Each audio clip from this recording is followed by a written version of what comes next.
All right, well, it is 12:02, so I'll ring the bell to get us started here. So happy Thursday, everybody, and welcome to our April 22nd meeting for the Newport Rotary Club. This is our Zoom meeting number 49, and next week is the big 5-0, and I think it's fitting because next week will be our last Zoom only meeting. We'll have hybrids starting on May 6th.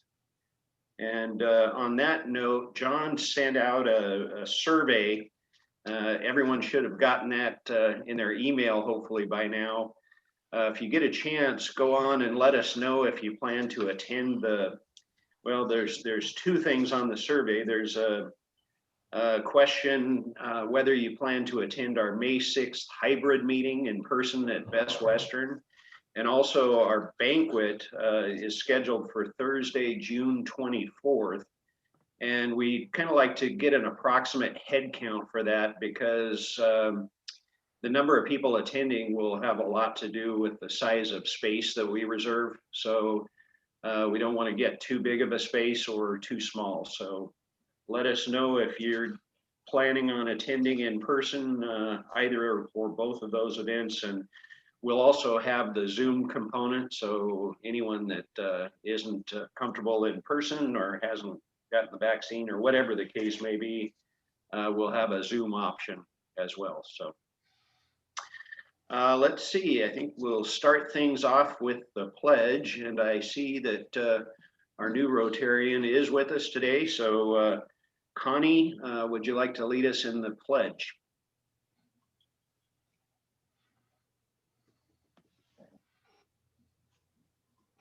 At least I think she's on here. Maybe she's muted. Well, looks like she stepped away from her chair. Let's see, any other takers? I'll lead it, Fred. Okay, thanks, Richard. I pledge allegiance to the flag of the United States of America and to the republic for which it stands, one nation under God, indivisible, with liberty and justice for all. All right, thank you, Richard. Do we have any guests today? I don't see any other than our presenter, which we'll introduce here in a few minutes with the program. We've got a great one today, a real fitting topic for Earth Day. Let's see, I have just a few announcements. We talked about May 6th being our first hybrid in-person meeting.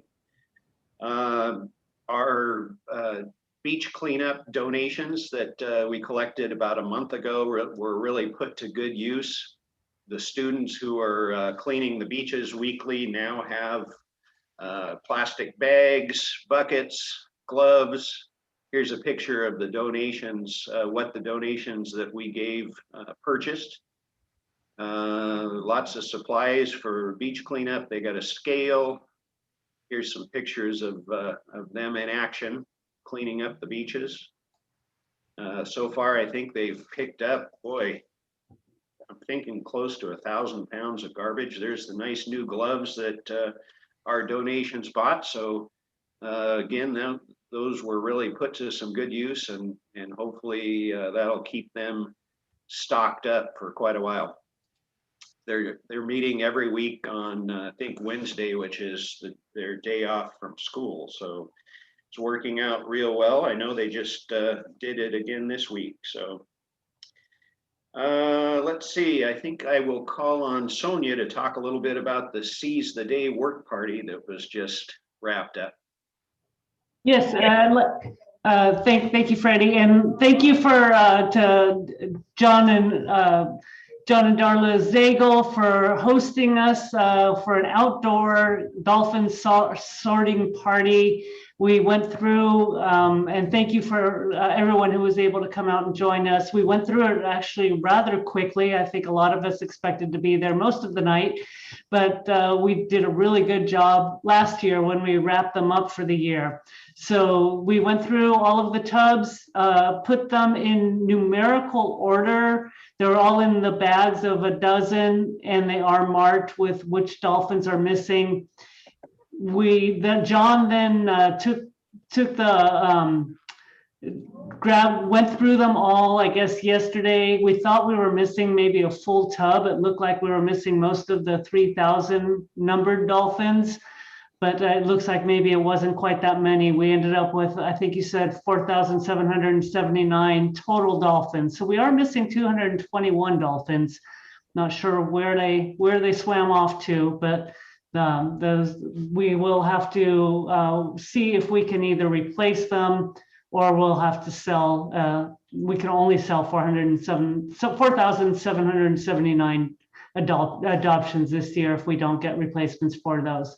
And hopefully we don't lose any so that we don't keep going down in the future. Hopefully we can get replacements though. So we are currently still scheduled to do the big event on Monday, July 5th. We thank you to John Clark for sponsoring the helicopter. We will have a helicopter do the drop at the fairgrounds onto the target there.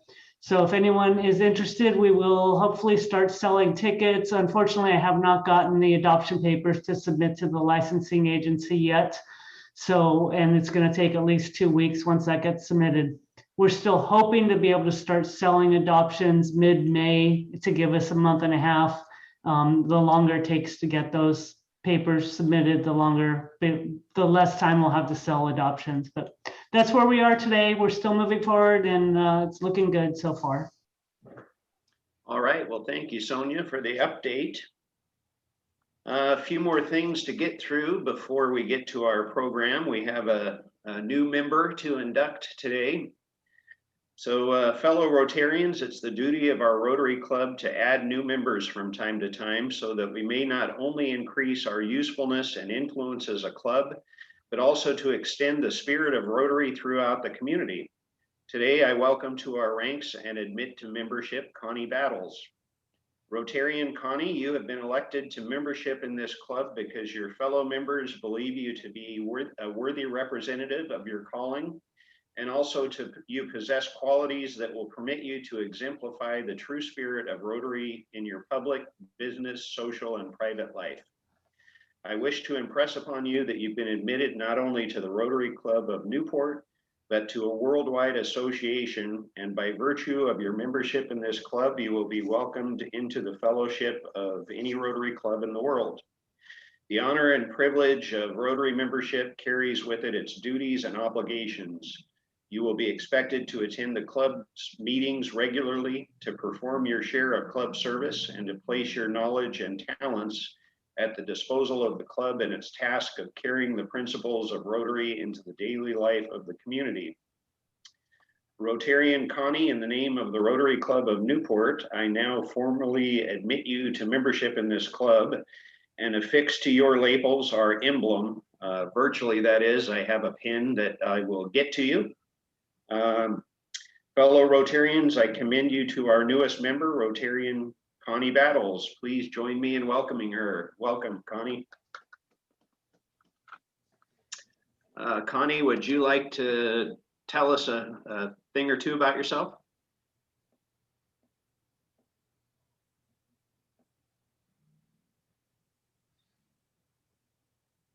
If you can get it looks like you're still muted.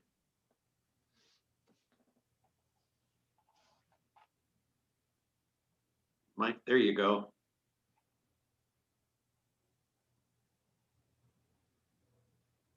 For some reason, I think your microphone is still off, but we can come back or try it next time if you like.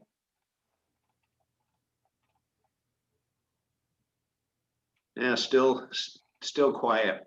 We'll come back to you, Connie. That's okay. Technical difficulties on Zoom are not uncommon. So. But anyway, welcome, Connie. Good to have you here. Maybe your volume, Connie. Yeah.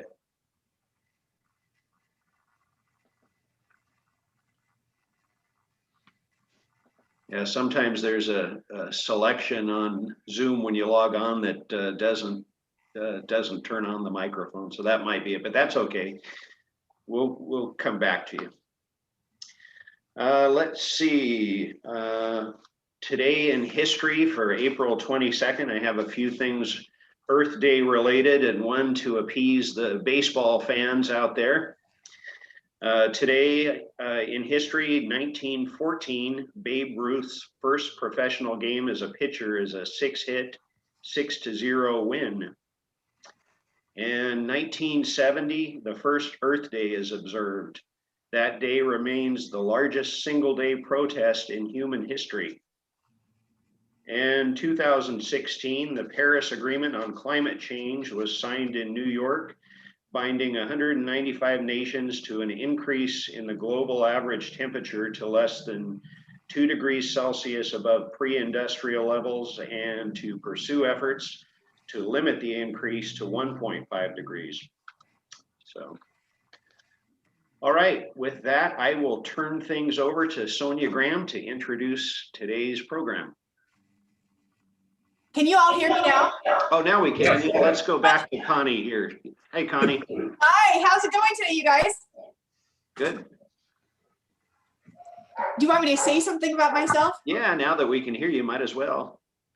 I wanted to say that I'm coming to you from the Sunrise Rotary Club in Crescent City, California, but I was raised here in Lincoln County from, like, I don't want to give you the years because that will give away my age, but I'll say that I was raised from the age of 1, and I came back here. My father passed away. Charles Battles passed away in October, and I am now handling, I'm the manager of his trust, the trustee, and I've also landed a job with NOAA starting in a couple of weeks as one of their financial analysts for their ships, apparently.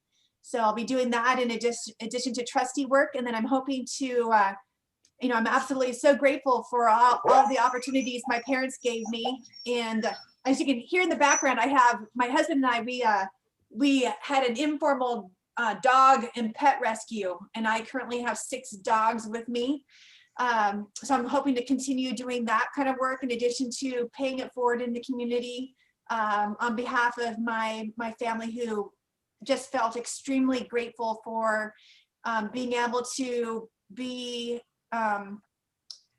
successful in the Lincoln County area. My father, my parents were because they were so poor growing up, they wanted to make sure other kids coming from the Walport area had opportunities. So my dad oftentimes used his construction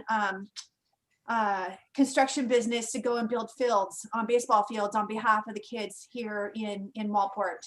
And so I'm hoping to be able to be involved with all disadvantaged youth opportunities here in the Newport area. Prior to moving here, I worked as the director of foster and homeless youth for Delaware County Schools. And I also worked as the ambassador for the Redwood National State Parks before that.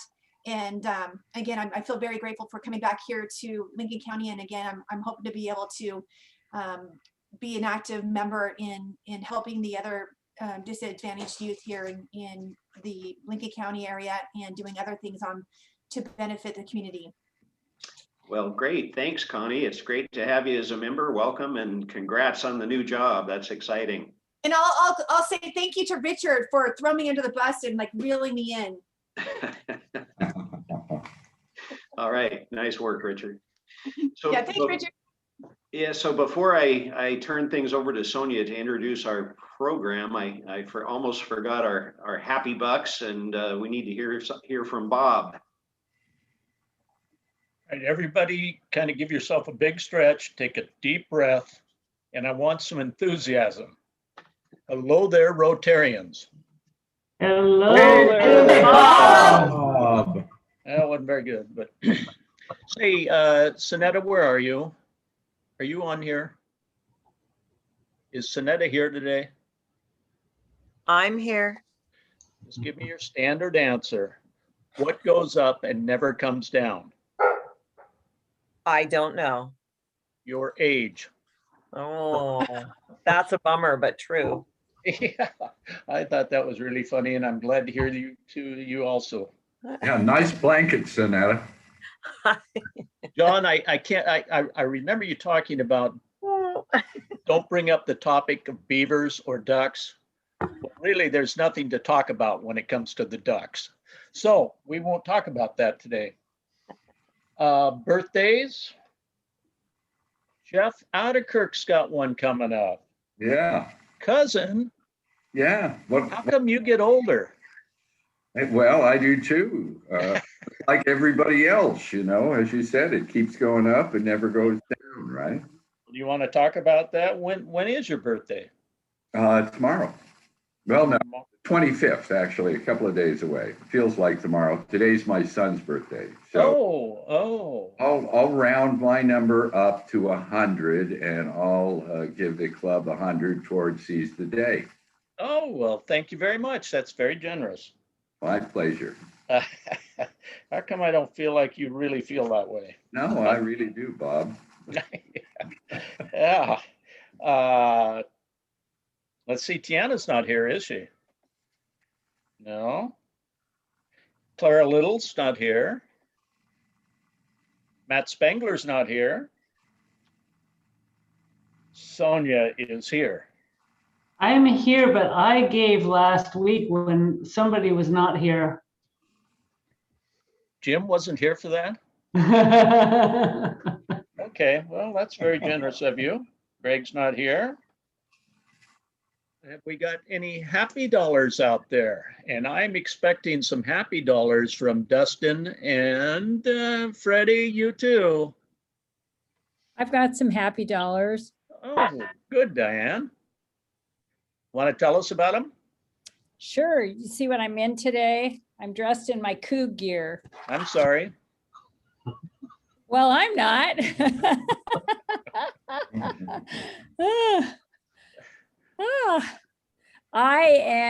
I've got 2 weeks approximately left in my class. It's going wonderful. I'm as busy as a bee with my hair on fire. So how much should I boast, Bob? Oh, quite a bit. Okay, why don't I give $100 to my Paul Harris? Well, that is very noble of you. And go Cougs. And go Cougs, absolutely. You can say that after you give $100. That's fair. Dustin, you want to talk about it? Yeah, I'll give $100 to my Paul Harris. I had the opportunity to do my first full distance triathlon on Tuesday. So it was a fun day and I'm happy. You ran a triathlon, you say? Yep. Yeah, my first full distance. I've done sprints in the past, but this is my first big one. So. Okay, so that's you run 200 miles and it's you swim? 2.4 mile swim, 112 mile bike, and then 26.2 mile run. And you got how many days to do that? I did it in a little over 13 hours, so it was fun. Wow, I don't know how you have fun doing that, but that sounds great. Well, congratulations. It was a beautiful day. We were in Utah. It was fun. So. Uh-huh. Yeah. So you're giving $100 for that. Seems to me we should be giving you something for that, but all right. That's fine. Yeah. Freddie. Yes, Bob. I opened the newspaper and there you are all over the newspaper. Well, I think that actually cost me $50 last week. Uh-huh. But I'll be another $10 this week because I'm still happy about it. I was awarded Realtor of the Year by Lincoln County Board, and yeah, it was a nice honor. Well, we're all real proud of you. Well, thanks, Bob. And we're very lucky to have you in this community. Are there any other happy dollars out there? Amy? Yes, I would like to give $51 to my Paul Harris account on behalf of the 51st anniversary of Earth Day, and that Thompson Sanitary is giving away free compost on Saturday at our office from 9 to 11 p.m. Oh, wow. How thoughtful. Yeah, that's very nice. Yay. Anybody else? Sonetta. Hey, Bob. Hey, Sonetta. So I don't know if I've mentioned it or not. I know those who are Facebook friends with me know that I like to paint rocks and leave them around here and there for surprises for people. Well, Sandy Rumago told Judy Cool about it, and Judy reached out to me and said, can you paint a rock for our chamber donation? So I did, and I'm getting ready to drop it off tomorrow, but I just want to show. So this is it. It's like it's a little stained glass kind of lighthouse. So it's going to be on their spring fling chamber auction. So I hope it does well and it raises money for them. And I'll throw $5 Rotary's way just to talk about it, because Wow, it was that's kind of very fun. nice, Annetta. Very nice. Yeah. Okay, well, I think everybody's given what they want. Am I correct? No other happy dollars? I will turn the program back over to Freddie. Freddie, All thank you right. for your Well, thank you, generosity, Bob. Nicely Rotarians. done, as always. Let's see, I think I will go ahead and turn things over to Sonia Graham to introduce our guest today. Wonderful. Thank you, Freddie. So yes, I'm very pleased to announce Mr. John Mathers for Earth Day. I booked him as soon as I thought about booking and said, this is who I want to come and talk to our Rotary Club, introduce us to the newest area of focus, which is protecting the environment. So John is a Rotarian, a climate advocate, and a business advisor. John's a business advisor and personal coach with Evo Associates in Mill Valley, California. Over 4 decades, he's worked with hundreds of companies and their management team, as well as thousands of team leaders and individual contributors. The focus of his work has been on enhancing team and individual performance, which equates to workplace equity and corporate sustainability. John has captured his experience in various magazine articles and books about building high-performance teams and the crisis of leadership in the 21st century. John is a past president of the Rotary Club of San Francisco, which is the second oldest Rotary Club in the world, and he has held several positions with Rotary District 5150, including Youth Services Chair and Organization Design Specialist. As a result of his lifelong interest in the environment, John's special focus on the climate crisis has led to an active role in promoting education and action within the Rotary community of clubs. He's working with a number of fellow Rotarians to build a network, which is the Rotary Climate Action Team's RCAT network of clubs focused on taking action and sharing project results. John speaks to us about the timely need for all of us to step up to address this existential crisis for our families and communities and those people that Rotary serves every day. With that, I'd like to welcome Mr. John Mathers. Thank you very much, Sonia. I'm going to share my screen, and I want to make sure that I've also got my sound on. Who knows? So thank you very much for inviting me on this very important, auspicious day. I'm glad to be here. This is an important discussion. I want to talk about more than just what Rotary is doing. I want to end that, but I want to talk about the economics of building a sustainable world. I'm concerned about the economic issues that I think we have to address. So I'd like to start with my middle name, which is Grinnell. I was lucky enough to be named after my grandfather and great-great uncle, George Bird Grinnell. He was the founder of the Audubon Society and father of Glacier National Park. Grinnell inspired me, along with many others, through the Boone and Crockett Club he founded with Teddy Roosevelt. So it's not surprising that the environment has always been an important part of my life. Grinnell had a glacier in Glacier National Park named after him, and it was beautiful. Here it is, 1920 and 2013. And here it is more recently. Clearly, something's missing. At one point, the glacier used to flow most of the way down to that lowest lake. So why am I so focused on addressing the climate crisis?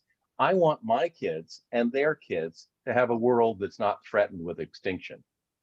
So I'm going to get into it. Please hold your questions to the end, put yourself on mute. And many of you are very, very aware of the climate emergency. So I'll move quickly through much of this and focus on the economics and what we can do as Rotarians. So this is the first picture of the Earth fully illuminated that any of us ever saw. It was taken on the last Apollo mission, and it changed the way humanity thought about our common home. It's called the blue marble, and it reminds us that we're all connected and that our actions have an impact on our planet. So let me be very clear. Our blue marble, our Mother Earth, is compensating perfectly to sustain herself. Every change in our climate and environment happens within her perfect equilibrium. She has been in balance for millions of years. She will continue to be in balance for millions to come. So what's the problem? Perhaps we, human beings, are the ones out of balance, and we, not our mother, are at an existential tipping point where we may or may not survive. We're putting 152 million tons of man-made global warming pollution into the atmosphere every single day. That pollution, especially carbon dioxide, is building up and it's trapping heat. And we know there are many sources of this human-caused global warming pollution, including a quarter that comes from power production, a quarter from food, agriculture, and land use, a fifth from industry in general, and about a sixth from transportation. And then there's buildings and other issues. We're headed for an increase of 4.7 degrees Celsius by 2100, from current high of 58 degrees Fahrenheit to over 66 degrees. Think about it. 5 degrees difference today in today's temperature represents, if it's lower, an ice age. If it's higher, it means overwhelming flooding. So we're really at a point where for the last 10,000 years, our average temperature has provided a rather dull roller coaster ride. But with the extreme heating of our planet in just the last century, we as humans are definitely headed for extinction. So we clearly have to do something. We have to change.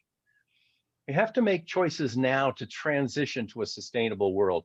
But again, we're not moving as fast as the crisis demands, and mostly due to economic considerations. Every kind of climate-related issue is on the rise. We see them in almost every aspect of our lives right now. And I think you, like the rest of us, are being boxed in by this climate crisis.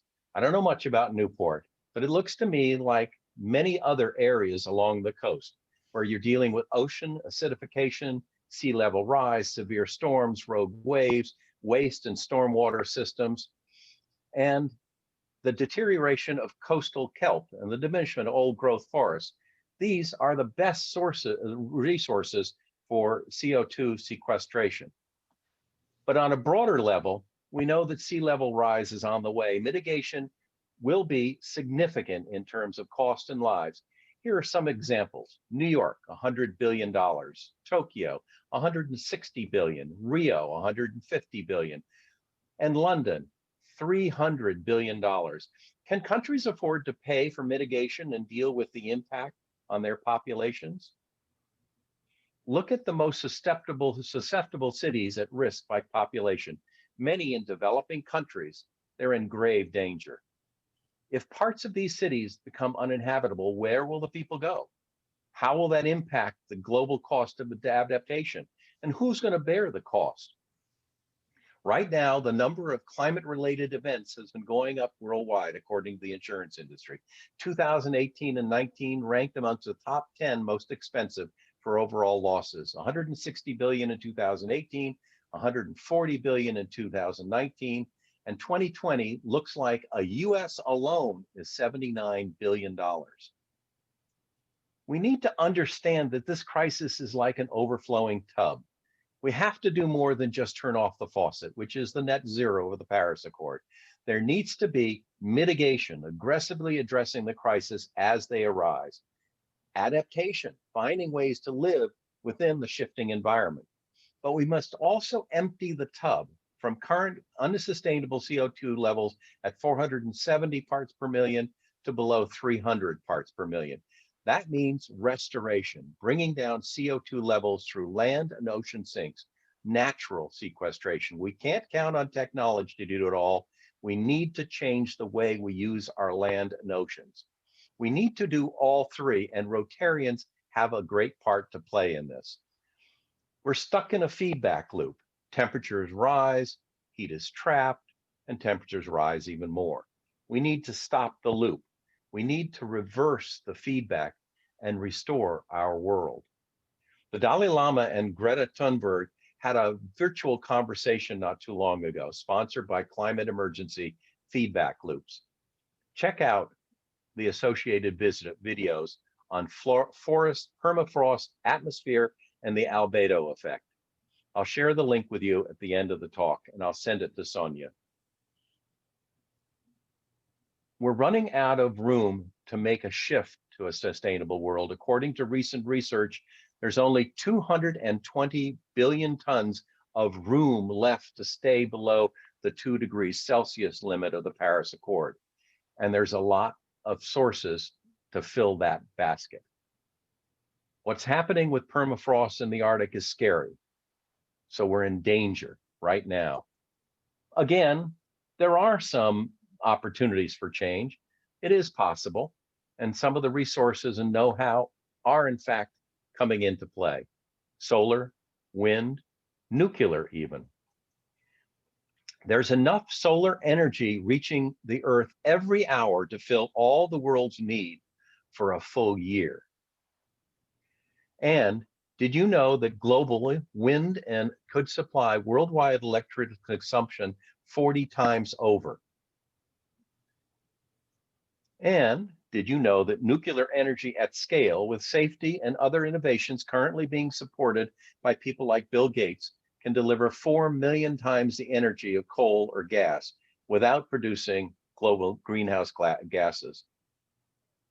We have a ways to go with the upgrade to nuclear, but it's happening. And storing the waste for all of it represents the equivalent of a small building. And all the costs for existing renewable technologies are falling. And falling dramatically. We're also beginning to listen to nature on how to restore the planet by sequestering carbon through better management of our forests and replenishing our farmlands and coastlines. At the same time, we're inventing and enhancing methods to capture carbon and sequester it back in the ground. Some of these are wonderful, some of these will not make it. So the question is, are we willing to manage the transition to a sustainable world? There are 3 steps to make this transition. 1, mitigate, adapt, restore, accept where we are, take action, and address the costs. 2, shift subsidies, move quickly to support renewables and find ways, perhaps taxation, to make investments in fossil fuels less attractive. And 3, establish a renewable environment, concurrently creating a sustainable future. And we are taking action. The Paris Accord is now at full strength, with every nation agreeing to phase down greenhouse gas emissions to net zero by mid-century. That's the good news. The bad news, countries are falling behind to meet the Paris Accord, their targets. Keeping below 1.5 Celsius is what they're trying to get at.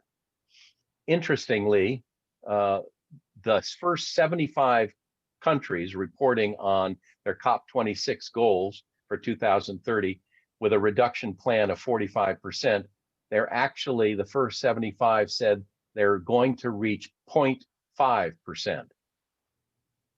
But news alert, Biden announced to the world leaders today 52% greenhouse gas reduction over 2005 levels by 2030. That is terrific. But climate action isn't just about what countries are doing. We're seeing states, provinces, cities, universities, corporations, nonprofits commit to reducing emissions. Interestingly, we're 24 states representing well over half the American people are already going farther than required by the Paris Accord. California, as an example, is taking action to target 2030 rather than 2050, bringing it in close, according to Governor Newsom. And multiple US cities are committed to 100% renewable energy. Even though small, there are a few that have already arrived. And some of the world's biggest companies are pledged to reach net zero emissions by mid-century. Meanwhile, 70% of the US voters fully support moving to 100% renewable electricity. Yet we're not moving forward fast enough to meet our global targets by 2050. We must develop the political will to set the rules of the road for polluters through standards and hold polluters to account. But we can't do it unless we shift our thinking. Perception is reality. That has become very clear in this ongoing series of studies by Yale University. They've been looking at perceptions for the last 10 years. And here are some of the results of the 2020 study over the last of the whole country. If you look at it, you'll see the lighter means the less acceptance of a particular idea. Climate change is happening. Average is 72%. Caused by humans, the average is 55%. Will harm us personally, 43%. Harm will come to our future generations, 71%. We can regulate CO2, average 75%. Congress needs to do more, 60%. Citizens can do more, 64%. What's interesting to me is in the last 5 years, these numbers have changed very, very little. The core of the issue is economic. Governments around the world continue to subsidize fossil fuels. After-tax subsidies have not stopped growing. The last few years have seen increases, opening new fields to drilling in the US and Russia, and building new coal plants in China. As a matter of fact, China came out today and admitted that they're not planning on peaking until 2040. And then they're going to have a target for 2060. Fossil fuels now represent $6 trillion annually in subsidies, a leftover from World War II and the lack of action by most governments. On the other hand, renewable subsidies for innovation and development are only about 1.2 trillion worldwide. Meanwhile, world markets are taking notice. Here's the S&P 500, the Standard & Poor's, one of the most commonly used stock indexes. And it's been going up over the last decade. And here is the energy sector, not a good investment. The market returns on clean energy sector are up 60% in the last 4 years. And fossil fuel companies, down 12%. And here's the overall value of ExxonMobil. And here's the value of Tesla, just surpassing ExxonMobil. A lot of these fossil fuel companies now are coming to the understanding they're facing a real crisis. But even if we shift subsidies from fossil to renewables, we have to move more quickly. More than incentives, some kind of tax on carbon is needed. The IMF, the International Monetary Fund, could limit carbon emissions through cap and trade, where the government sets limits on companies' their trade and offset their carbon footprint, or they can make money from their green status, or a simple tax on carbon emissions based on pollution. California put a price on carbon in 2013 and emissions declined 8%. Today, the program manages 85% of the carbon pollution, the most of any policy in the world, but the system has plenty of slack due to low prices and high levels of pollution permits. The issue for me is that the average cost per ton of emissions globally is way too low at around $2 per ton, when it should be, according to the IMF, around $35 per ton to make a difference. Clearly, people see the issues and they want to take action. They're demonstrating, they're making demands at the ballot box because legislation and regulation are the key to successful transition. But we're still not seeing the rapid shift in economic support for sustainable development. With education, perhaps we can balance the demands for nature, our blue marble, support humankind, and rethink what is appropriate growth. But how do we overcome our cultural instincts to focus on acquisition and ownership? That is detrimental to our environment and the most vulnerable among us. Is there a sustainable model that we can consider as we move forward? The United Nations Sustainability Development Goals, UN SDG, can provide a map for countries and individuals who support this way of looking at the world. And I assume that all of you know that Rotary is the only NGO with a seat on the UN General Assembly. We don't have voting rights, but we have a seat. Rotary has joined the growing voices seeking to address the impact on our planet. The new area of focus has been created, and it supports Rotarians in taking action. And the statement of policy is public, and it's powerful, and it's comprehensive, and it speaks to both the preservation of our environment and the direct confrontation of the climate crisis. Maslow's hierarchy of needs says it all. Climate change impacts those at the bottom of the pyramid. As Rotarians, we need to continue to say service above self without addressing, we can't do it without addressing the impact that the climate crisis has on our families, our communities, and those who in need whom we support every day. So let me tell you briefly about the new policy statement. Here is exactly what it says. The Rotary Foundation enables Rotary members to protect, preserve, and conserve the environment by 1, protecting and restoring land, coastal, marine, and freshwater resources. 2, enhancing the capacity of communities and local governments to support natural resource management and conservation. 3, supporting agroecology and sustainable agriculture, fishing, and aquaculture practices to improve ecological health. 4, addressing the cause of climate change and climate disruption and supporting solutions to reduce greenhouse gas emissions. 5, strengthening the resilience of ecosystems and communities affected by climate change and climate disruption. 6, supporting education to promote behaviors that protect the environment. 7, advocating for the sustainable consumption of products and environmentally sound management of byproducts to build a more resource-efficient economy. And 8, addressing environmental justice issues and environmental public health concerns. These are powerful statements, unusual in the addressing both the environment, the advocating for climate action, and addressing inequality. So many people, including many Rotarians, are concerned about addressing the climate crisis and calling it political. Holger Knack, RI president, points out it is definitely not political. It's a fact, which is why it's important. If things are obviously wrong, we have to say so. So you are powerful. Rotary is powerful. We're recognized, we're trusted, because we can be counted on to take action. And so we need to do that in 2 important ways. First, through advocacy. Review your community's clean energy plan based on outcomes. And if there isn't one, help build it. Then take action to support the county plan. And then go beyond that to the regional and federal plan. And second, take on climate projects with community partners. Rotary has the ability to create partnerships in almost any situation.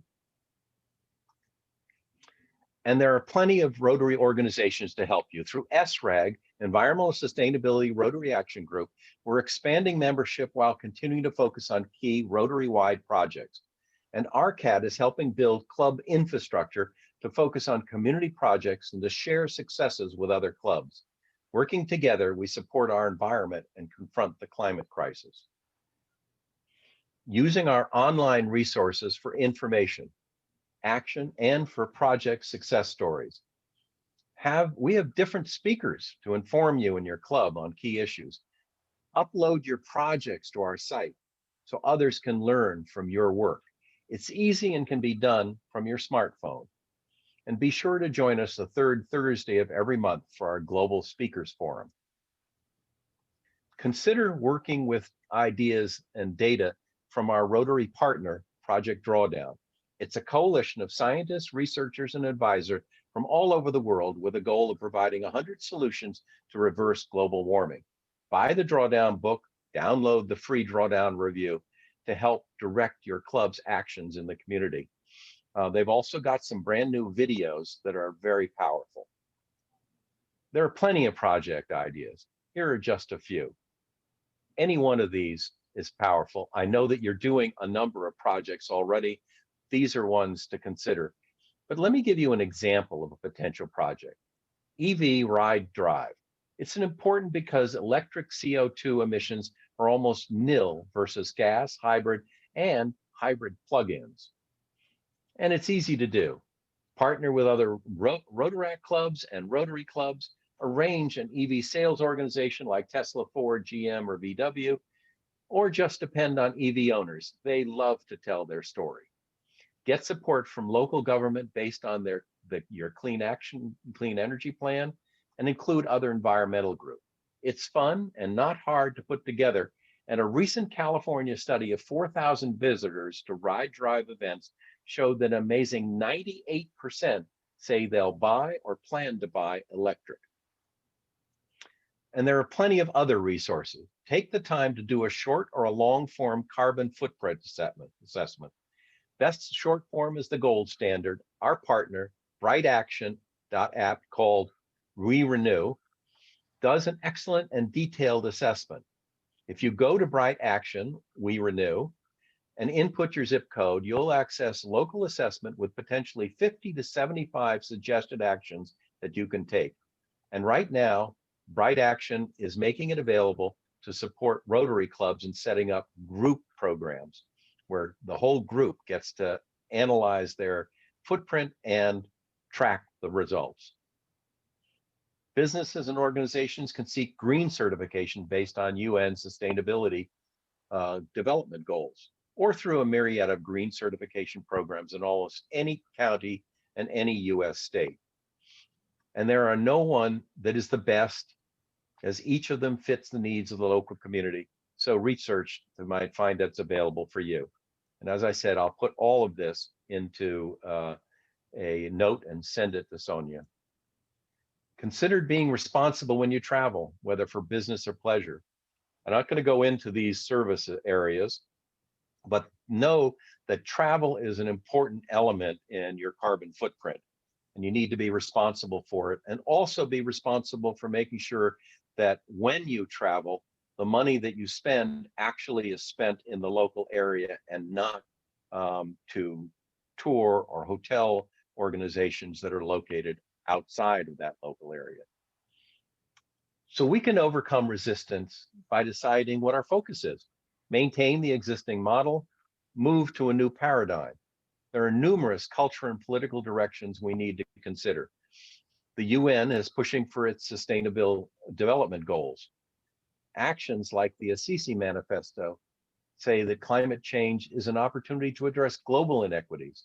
The Pope has come out with a papal encyclical that recently addressed the imbalance, but is thoughtful about development. No matter the exact details, any kind of green legislation is a must for the near term. We're in the midst of a crisis, so we need to take action, and we need to think about it carefully. Most important of all, make sure your voice is heard around legislative action.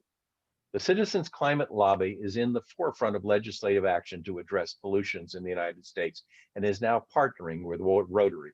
And there are plenty of other groups taking action to look and looking for support.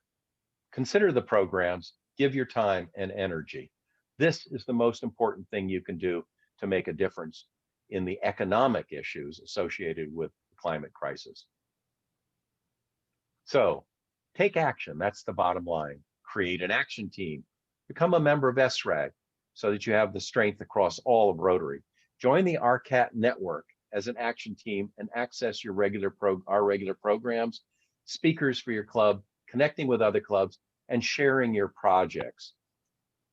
So let me leave you with the words of Carl Sagan regarding our blue marble. Our planet is a lonely speck in the great enveloping cosmic dark. In our obscurity, in all this vastness, there is no hint that help will come from elsewhere to save us from ourselves. The Earth is the only world known so far to harbor life. There is nowhere else, at least in the near future, to which our species could migrate. Visit Yes. Settle? Not yet. Like it or not, for the moment, the earth is where we make our stand. It has been said that astronomy is a humbling and character-building experience. There is perhaps no better demonstration of the folly of human conceits than this distant image of our tiny world. To me, it underscores our responsibility to deal more kindly with one another and to preserve and cherish the pale blue dot, the only home we've ever known. So as Rotarians and citizens, please use your voice, your vote, your choices in the marketplace, and your club's influence in the community as if your world depends on it. Because your world depends on it. Thank you. Wow, what an outstanding presentation. Does anyone have any questions or comments for John? Either I overwhelmed you or, but I assume, by the way, let me know if I'm off, that you guys are doing all sorts of things in your area. Most of this is not new to you. Yeah, I think it's definitely been a focus of ours. We've done a lot of the beach cleanup type stuff, and it'll be exciting to see, you know, what else we can do to kind of stem the crisis. Freddie? Yes, Jeff. Can you repost those various links to an email or something? Okay, Sonia, it's off to you right now. All those links are Sonia has them in her in basket. Hey John, it's Major Raymond here from the Salvation Army. It's nice to see you again. Oh my God, Major Raymond, so nice to see you. I was in San Francisco 5 Club before I moved up here a few months ago, so it's nice to see a smiling face once again. Well, I want you to know that I have warned them against you already. Okay. Well, once again, that was a really outstanding presentation, John, and thank you very much for taking the time to come and talk to us today.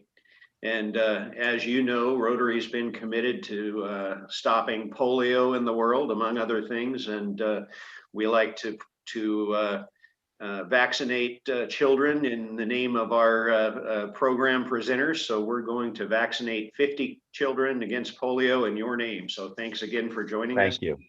That was great information, and say hello to Matthew for us too. Will do, will do. And I would ask all of you, when you do projects, and if you've done projects recently, please take the opportunity to upload them to our website. They will be on our website for other clubs to look at and share and contact you about collaboration or learn what you've done. But more than that, it'll also, if you do it in the next month, it'll be included in Holger Connect's challenge, I Fix the Planet. So think about that. Take the opportunity to share. It's really easy to do. You can do it on your smartphone. If you're doing projects that have an impact, or you've done projects in the last year, put them up on our website so that what we can do is we can get you into the challenge, but also so that it's available for other clubs to look at and see what you're doing. All right, great. Thank you, Freddie. Thank you, Sonia. Thanks again, John. All right, with that, I will turn things over to our secretary, Jim. Thank you, President Freddie. Today is uptick from last week. We had an organic attendance just over 50%, and after applying makeups, we are at 65% attendance for today. So thank you for everyone that's here, and the normal and usual chastisements to the people who aren't. And thank you, John Mathers, for the presentation. I really appreciated that. And finally, without further ado, the membership incentive goes to Jim Walker. Jim Walker, and I think it's either $10 or $15.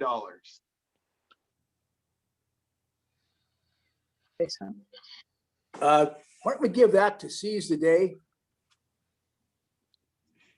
Thank you, Jim. I appreciate that very much. And as soon as I turn it over to Sonia for the big wheel and the 50-50, she'll probably reiterate my appreciation. Thank you, Jim. Thank you. Are you turning it over now? I take it he is. All right, so yes, and thank you, Jim, for that. So our 50-50 today, we have $70. So the grand prize winner will win $35. And we've got the name in our green wheel here.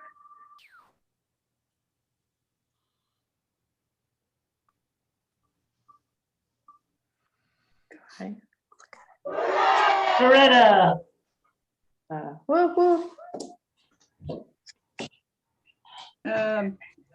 Let's donate that to Salvation Army. All right, very nice. Thank you, Doretta. Let's see, and thank you, Sonia, for that. Let's see, John, do we have a social media incentive? We do. It's when this person wins, it's really hard for me to say it, but Amy Thompson is this week's social media winner. All right, congrats. All right, so thanks everyone for joining us today. I thought it was a really good meeting, good attendance, as Jim mentioned, and hopefully we'll see you all back here next week. Next week we have the April Students of the Month, so it should be another good one. Let's see, Connie, if your microphone's working for you, would you like to take us out with the 5-way test?